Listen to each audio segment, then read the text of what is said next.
Que el Señor esté con ustedes. Y con tu espíritu. Lectura del Santo Evangelio según San Juan. Gloria a ti, Señor. En aquel tiempo, Jesús dijo a sus discípulos: Cuando venga el Consolador, que yo les enviaré a ustedes de parte del Padre, el Espíritu de verdad que procede del Padre, Él dará testimonio de mí, y ustedes también darán testimonio, pues desde el principio han estado conmigo. Les he hablado de estas cosas para que su fe no tropiece. Los expulsarán de las sinagogas, y hasta llegará un tiempo cuando el que les dé muerte creerá dar culto a Dios. Esto lo hará porque no nos ha conocido ni al Padre ni a mí. Les he hablado de estas cosas para que cuando llegue la hora de su cumplimiento recuerden que ya se los había predicho yo. Palabra del Señor. Gloria a ti, Señor Jesús. Tomen asiento, por favor.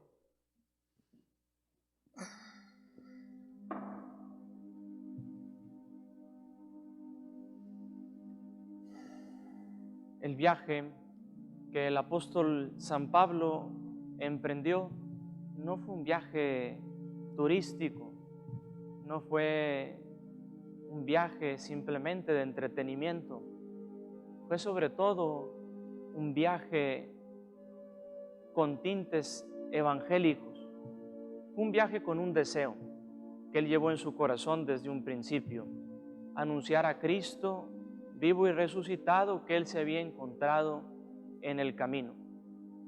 Esto le llevó a aprovechar todo lugar, toda circunstancia, todo espacio. Lo hacía en las grandes ciudades, lo hacía en pequeños poblados que estaban de camino, lo hacía en medio de hombres, en medio de mujeres. Todo lugar era aprovechado para hacer presente esta palabra de Dios que había transformado por entero su vida. Hoy nosotros encontramos cómo Pablo y su compañero de viaje, al encontrarse con una comunidad, comparten ahora con ellos primero un momento de oración.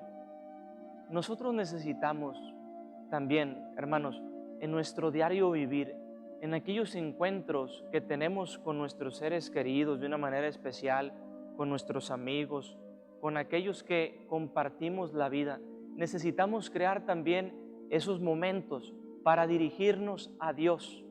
Alguien tiene que promoverlos, alguien tiene que impulsarlos, hacerlos presente. Y ese eres tú, que te has encontrado también con nuestro Señor Jesús de camino. La propuesta, hermanos, tiene que hacerse así, abierta, de una manera clara, sin ningún temor, sin sentir pena de invitar a los otros a unirse a orar. Y lo hacemos porque nosotros sabemos y descubrimos que Dios se manifiesta en esos espacios, en esos ambientes de oración. Y Dios mueve los corazones para que los otros abracen la fe de Jesús. Entre estas mujeres hay una que, aunque adoraba al Dios verdadero, no había recibido el bautismo. Y nos dice el texto que ella, junto con toda su familia, fue bautizada. Aquí nosotros encontramos, fíjense bien, hermanos, un argumento para bautizar incluso a los pequeños. El texto de los Hechos de los Apóstoles en diferentes ocasiones nos hablarán de esto, de cómo familias enteras recibían el bautismo. Hay algunos hermanos de otras denominaciones o sectas que quieren posponer el bautismo hasta una edad adulta, hasta que no tenga uso de razón. Hay algunos adolescentes, incluso algunos más caprichosos que otros, que reclaman a los padres: ¿y quién te pidió que me bautizaras? ¿Quién te pidió que me sumaras a esta fe? Es que el creyente sabe que la gracia de Dios transforma, siempre opera. Incluso desde esa edad pequeña cuando tal vez la conciencia pues no está allí del todo, no es clara. Pero Dios hace su regalo. Dios te inserta una comunidad, Dios te da sus dones y te abre a una nueva vida. Papá y mamá no nos preguntan sobre todas las cosas que nos quieren dar. Hay cosas que nos dan porque saben que son buenas, convenientes. En la fe, hermanos, sucede igual. Uno la transmite porque ha reconocido que lo que se da es una vida, que lo que se comparte no es muerte, no es tristeza, no es desesperación, sino al mismo Dios, una gracia que el Señor a cada uno de nosotros nos regala. Sin embargo, será tarea de los padres seguir educando en la fe a esos que la han abrazado en el hogar, a esos que se han insertado por un acto de tu voluntad. Y esta es una gran tarea que todos nosotros tenemos desde diferentes realidades. Los que han abrazado la fe ahora necesitarán de otros que les impulsen, que les vayan acarreando, que los vayan guiando. Tú serás el custodio de esa fe que apenas nace y que necesitará todo un desarrollo. Sin ese cuidado, hermanos, el riesgo es grande. Una fe se puede perder. Una fe se puede dejar allí en el olvido, se puede quedar sepultada. Ojo, no por falta de esta acción de Dios en nuestros corazones, no porque Él deje de inspirar nuestras vidas, sino por el descuido, muchas veces voluntario, de cada uno de nosotros. Tú y yo tenemos la responsabilidad de alentar a nuestros hermanos en la fe, en el seguimiento de Cristo. Ahora, damos este salto al Evangelio de San Juan, que estamos escuchando el capítulo número 15. El Señor le ha dejado claro a sus discípulos la necesidad de ser testigos en el mundo. En un mundo que, como ya lo dice desde el principio este Evangelio, pues ha mostrado rechazo a la luz que se ha hecho carne en nuestro Señor Jesucristo. Tú y yo necesitamos manifestarnos siempre con transparencia como cristianos, como seguidores de nuestro Señor. La fe que Dios ha sembrado en tu corazón no es una fe que se esconda, no es para ocultarse, hermanos.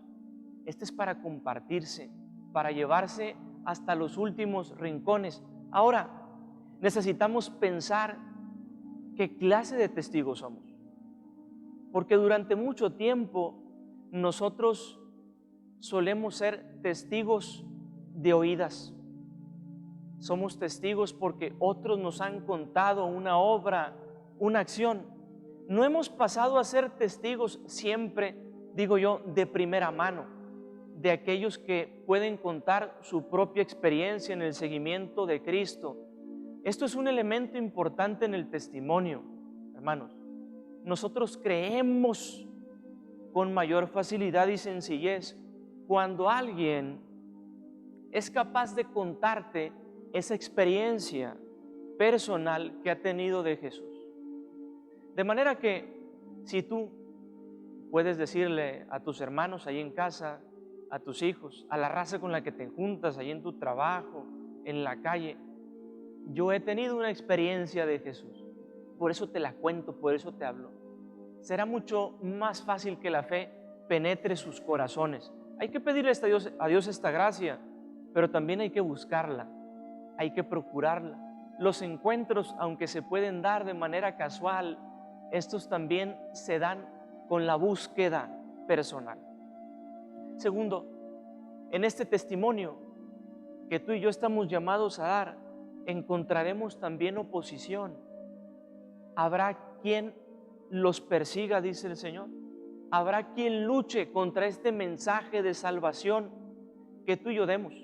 Pero la respuesta que nosotros demos jamás podrá ser en ese mismo sentido, violenta, porque hemos aprendido de Jesús que es manso, que es humilde de corazón, que supo soportar con sencillez el sufrimiento.